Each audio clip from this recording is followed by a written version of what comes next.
She was the first to arrive in times of need, the one who never turned away anyone seeking for help. She had saved countless lives, delivered babies, and was a pillar of strength for all who lived in Kukuri. But no one knew the truth that lay behind her kind exterior, a secret that would forever change the fate of the village. Hello everyone. On this channel, I bring timeless stories to life, sharing faith, wisdom, and inspiration through engaging storytelling.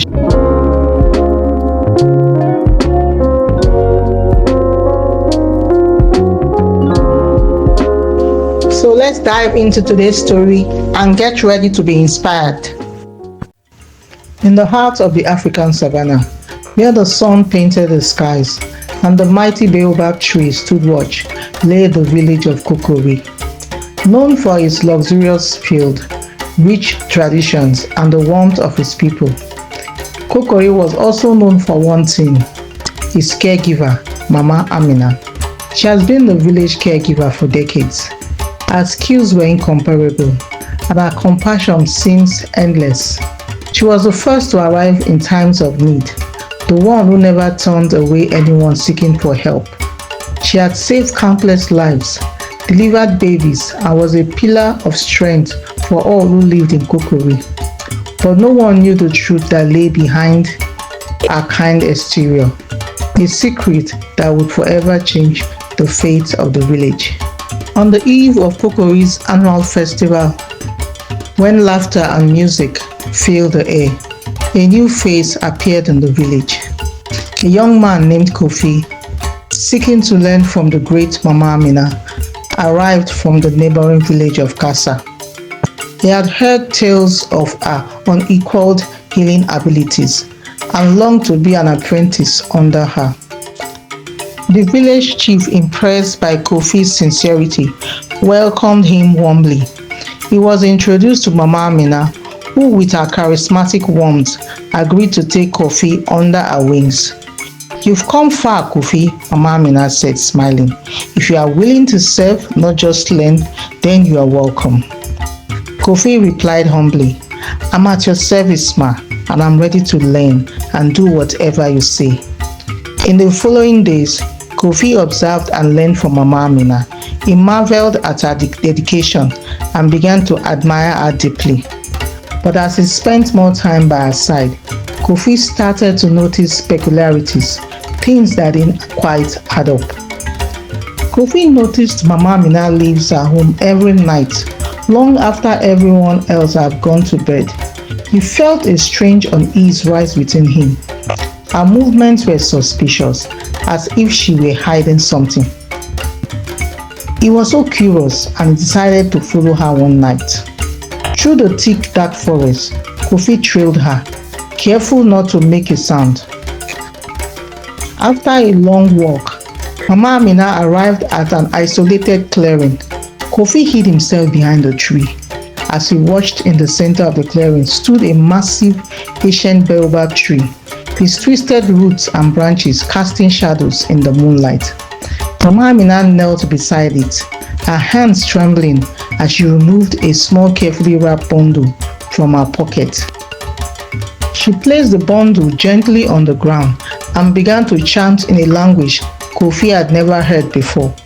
The air grew thick and a chill swept through the forest. Kofi's pulse quickened as a shadow emerged from behind the tree. A figure concealed in black stepped forward. What's this?" Kofi exclaimed, his stomach agitated as he watched Mama Amina exchange something with a dark figure, something that wasn't immediately clear, but the weight of the moment settled over him like a dark cloud. "You are late, Amina," the dark figure said with an angry tone. The figure handed her a box, and after a lengthy discussion with the dark figure, Mama Amina went back home.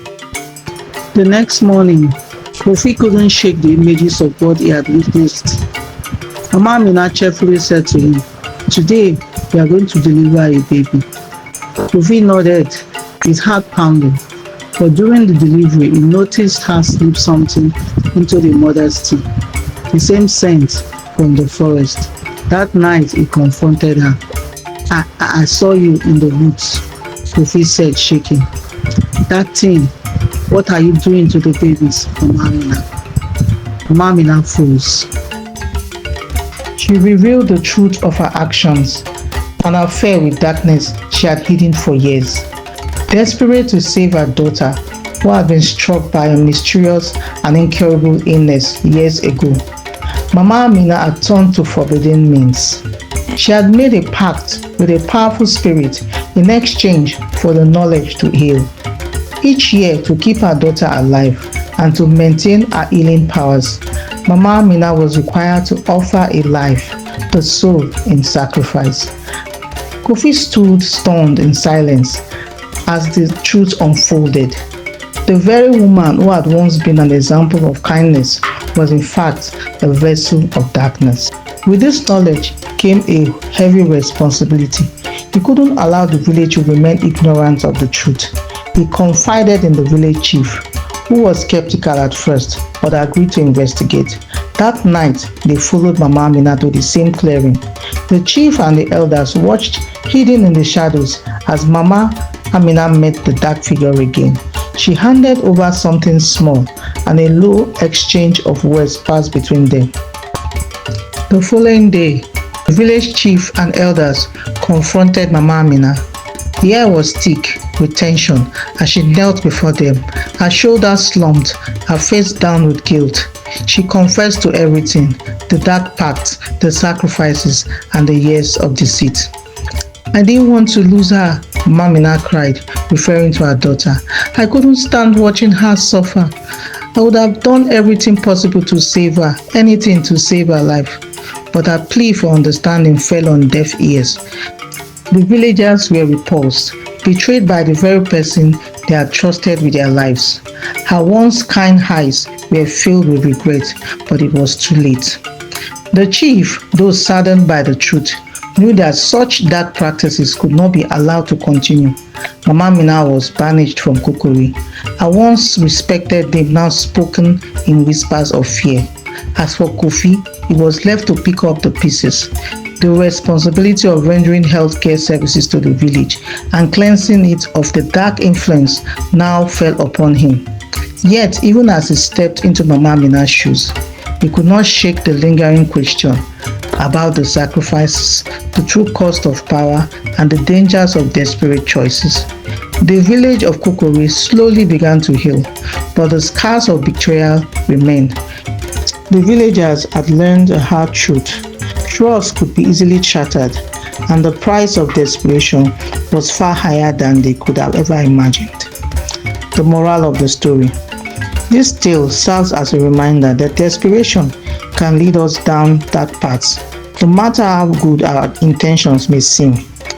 What other lessons did you learn from this story? Kindly put it in the comment section. I hope you enjoyed the story. If you did, kindly subscribe to my YouTube channel, like and share to others so that they will be inspired. Thank you.